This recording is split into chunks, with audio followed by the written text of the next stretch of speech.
आज के वीडियो में सबसे पहले ये बताएंगे कूलाम के नियम के आधार पर एकांक आवेश की परिभाषा या एक कूलाम की परिभाषा।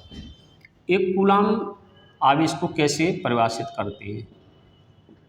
एक कूलाम आवेश, कूलाम के नियम से दो आवेशों के बीच लगने वाला बल F बराबर होता है 9 × 10⁹ Q1 Q2/r²।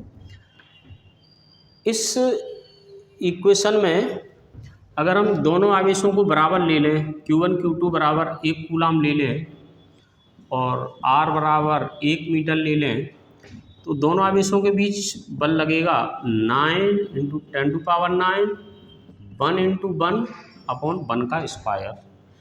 यानी इन आवेशों के बीच बल लगेगा 9 × 10⁹ न्यूटन।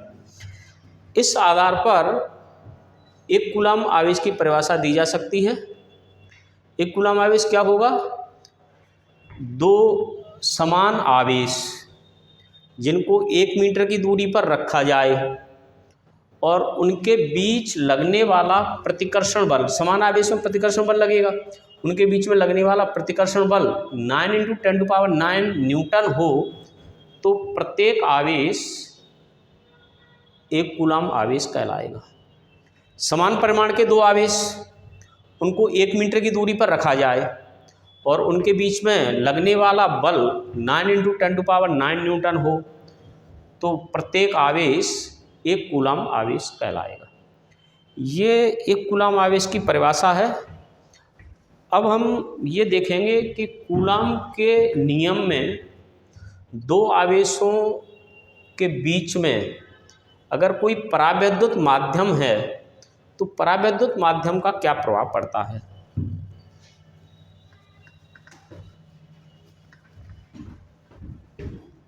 दो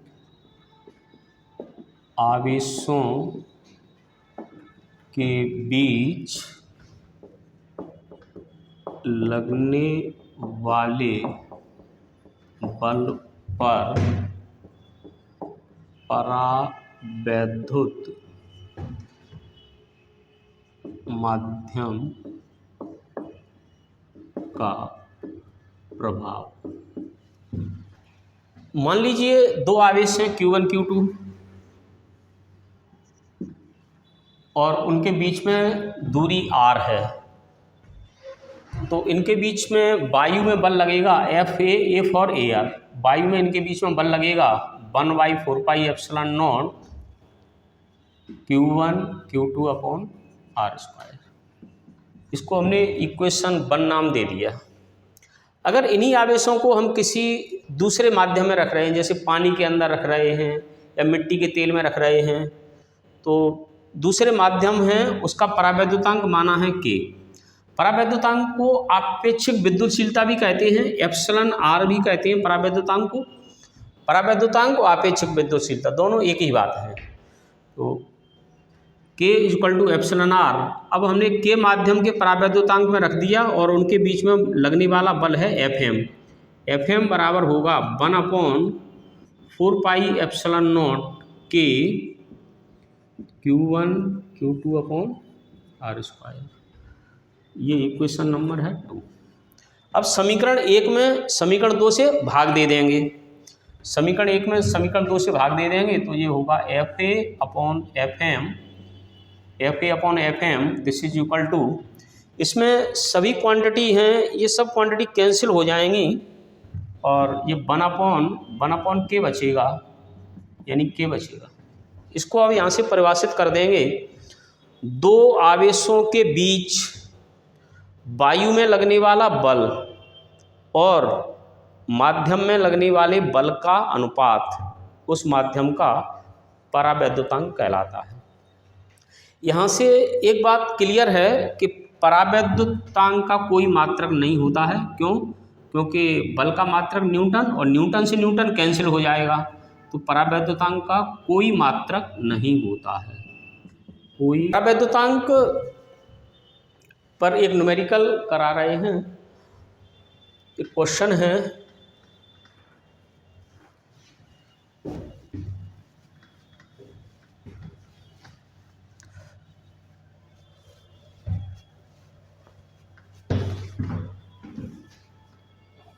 दो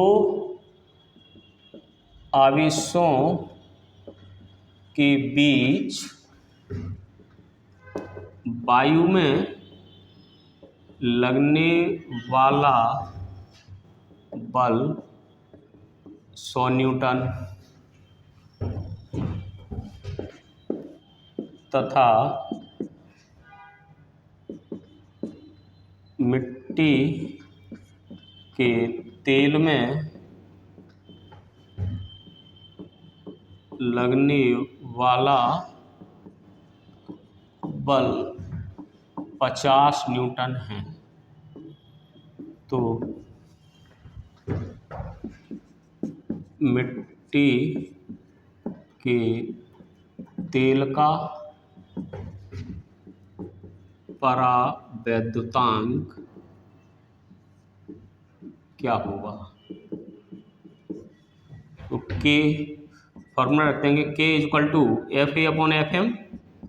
इसमें ये गिवन है, वायु में लगने वाला बल 100 न्यूटन है और मिट्टी के तेल में 50 न्यूटन है।